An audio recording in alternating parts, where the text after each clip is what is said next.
皆さんこんにちは。こちらはラックスキット A901C です。発売は1983年。当時の値段は7万5,000円でした。ラックスキットは自分で組み立てる商品です。税金の面で有利なこともあって、いろんなメーカーからこのようなキットが発売されていました。コントロールアンプですが、トーンコントロールやバランス調整の機能がありません。信号セレクターとボリュームだけのシンプルな構成です。このアンプはバッテリー駆動です。バッテリー駆動のアンプは音がいいという噂がありますが、本当でしょうか？今回はこのアンプの性能を詳しく見ていきます。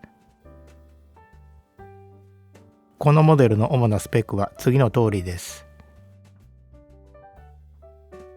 内蔵バッテリーの自動充電機能が搭載されていました。フォノ入力が MC カートリッジに対応しています。バッテリー駆動で究極の低ノイズが期待できます。出力インピダンスのスペックはマーク・レビンソンより上です。この値はあらゆる組み合わせを可能にします。前回はこのアンプを修理する様子をご覧いただきました。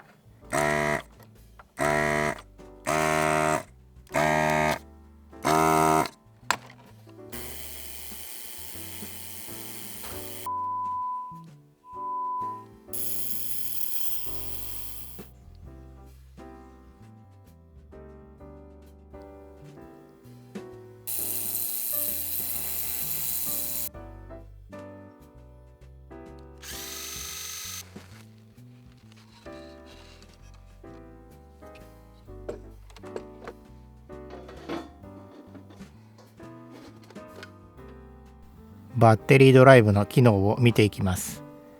このランプは充電中を表します。電源を切っているときはチャージボタンに関係なく常に充電されます。裏側のスイッチを切ると充電をオフにできます。本体の電源を入れるとバッテリー駆動に切り替わります。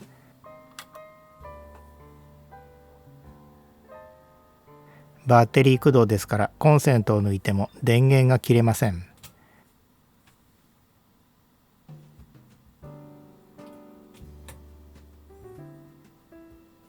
チャージボタンを押すと音楽を聴きながら充電できます。コンセントの電気とミックスされますが、ノイズは全くと言っていいほど増えません。このボリュームつまみはとても滑らかで重厚感のある感触です。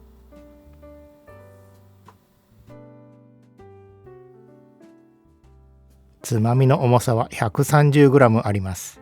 今までで最も重かったのはマーク・レビンソンの 170g でした。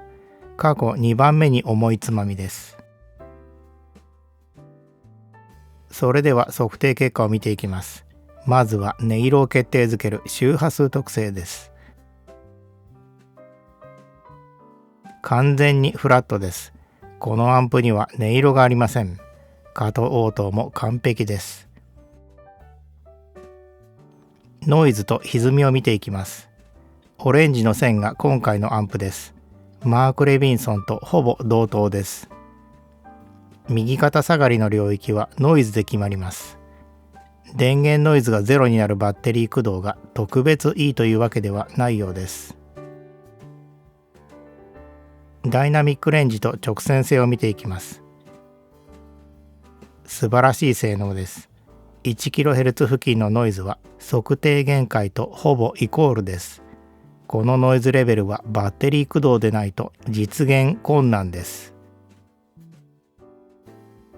出力インピダンスを見ていきます。ほぼカタログスペック通りの性能です。この値はマーク・レビンソンを上回ります。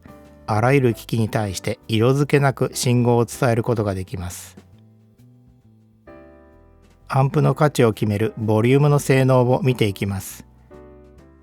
どの回転角で使ってもわずかな誤差しかありません。重厚感だけでなく精度も伴ったボリュームコントロールです。フォノイコライザーのノイズを見ていきます。グレーの線は無音溝のレベルです。これより小さければ問題ありません。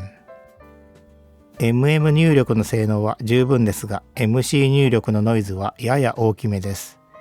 おそらく回路の問題でしょう。ノイズの要因は様々です。電源ノイズをゼロにしてもゼロになるわけではありません。こちらはノイズ性能のランキングです。矢印が今回のアンプです。バッテリードライブならもう少し低ノイズであってほしいところです。フォノイコライザーの音色を決定づける静電負荷容量は次の通りでした。だいたい513ピコファラッドあります。これは MM 型カートリッジの特性がフラットに近くなる数字です。広域がカットされたレコードらしい音が聞けるでしょう。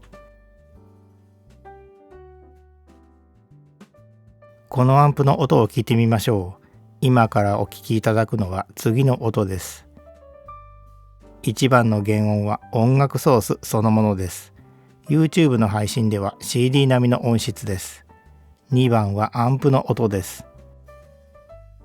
測定結果からするとこのアンプの音は原音と区別できません。人間は測定でわからない音を聞き分けできるのか、バッテリー駆動は特別な音がするのか、今回は答えを伏せてお聞きいただきます。それではどうぞ。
音楽室の古いピアノにもたれて歌ったねしてるまだ君のことまだ知らないのになぜか懐かしくて Friend 木漏れ日も一緒に Friend クスクス笑ってるよ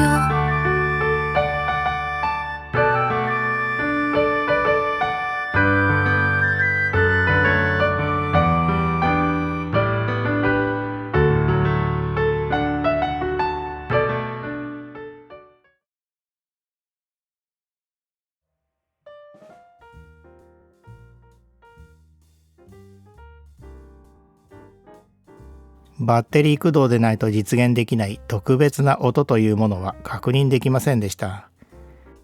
バッテリー駆動のメリットは原理的に電源ノイズが乗らないことですが、ノイズの要因はそれだけではありません。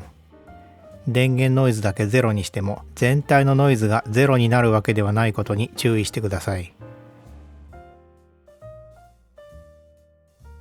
とはいえ基本的なノイズの低さはトップクラスであることに間違いありません。ノイズや出力インピダンスの低さはハイエンドに匹敵する性能です。ボリュームコントロールも素晴らしい感触と精度です。ラックスキットのこの製品は現代のフォーマットに十分通用する高性能なコントロールアンプです。ご視聴ありがとうございました。